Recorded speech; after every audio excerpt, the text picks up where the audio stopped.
I finally finished Fire Emblem Fates. I know it's all three of them. All three of them. Oh yeah, my God.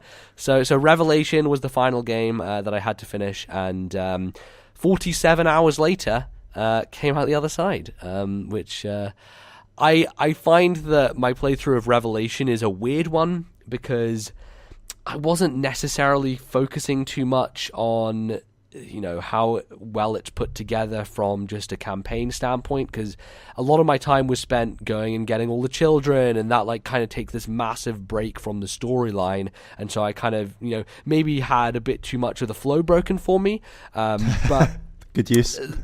That was kind of what I was looking for, I was wanting to try and play as many different characters as possible, because ultimately this game is an amalgamation of the two that came before it, and it means that you're using the characters that you've already used in those already, and I didn't want to do that. I wanted to try something different and use some different characters, and I had gotten all the children in Birthright, so but I hadn't really used them, whereas in Conquest I hadn't got any of them, so there are actually some new characters for me in this game, which I thought was great.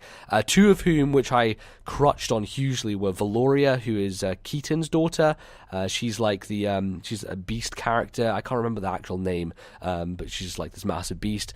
And Ignatius is a general or a knight or whatever. And they were both very good, defensive characters that I could lean on. There's the sort of units that I really found useful in Conquest, but were missing for me in Birthright. I thought that they were fantastic. It really taught me that arrows and bows and arrows in this game are just ridiculously over the top powerful. I already knew that, but by the end, literally 70% of my army at least used bows somehow. What? And yeah, it's insane. They just work so well. The way everything is set up, it just made everything complete in my mind. But yeah, I think the maps are good. They definitely feel like this middle ground between Birthright and Conquest, where they have some cool objectives, they have some cool designs to them.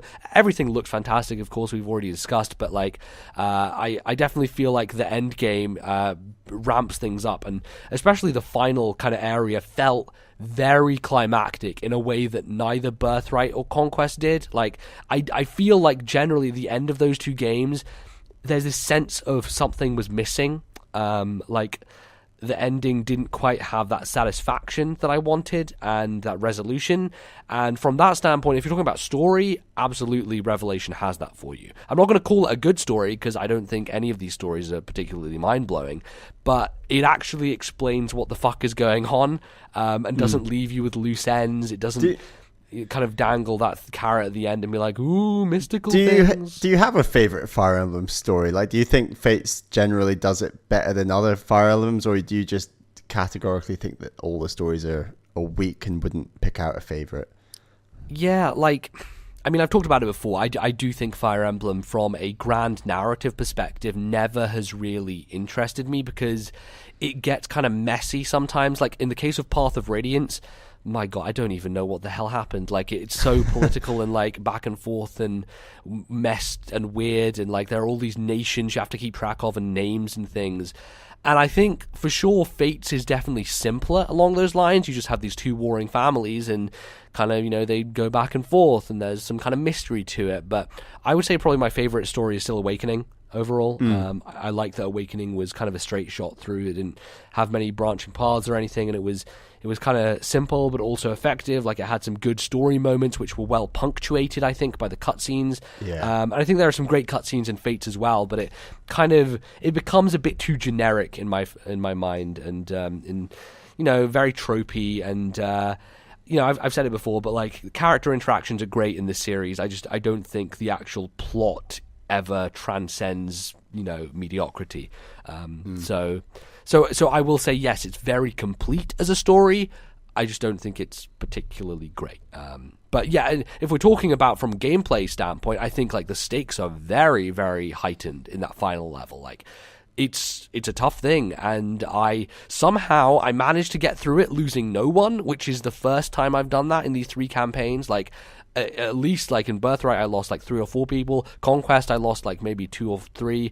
I lost no one in the final chapter, which I thought was pretty good, and kind of made me realize, I've started to really get good at Fates and the weird kind of things that it adds, and the different gameplay elements that it does. So I come out of it saying it's better than Birthright, doesn't hit the highs of Conquest, but it's a nice kind of comfort game for me to kind of finish the series on, and it's enjoyable. So, to be honest, Bally, I'm not sure I would necessarily recommend you bother with it, because I think you get most of what you want from Birthright and Conquest anyway. Revelation really does seem like, hey, are you a hardcore Fire Emblem fan who just wants to play a bit more? Yeah. Here you go.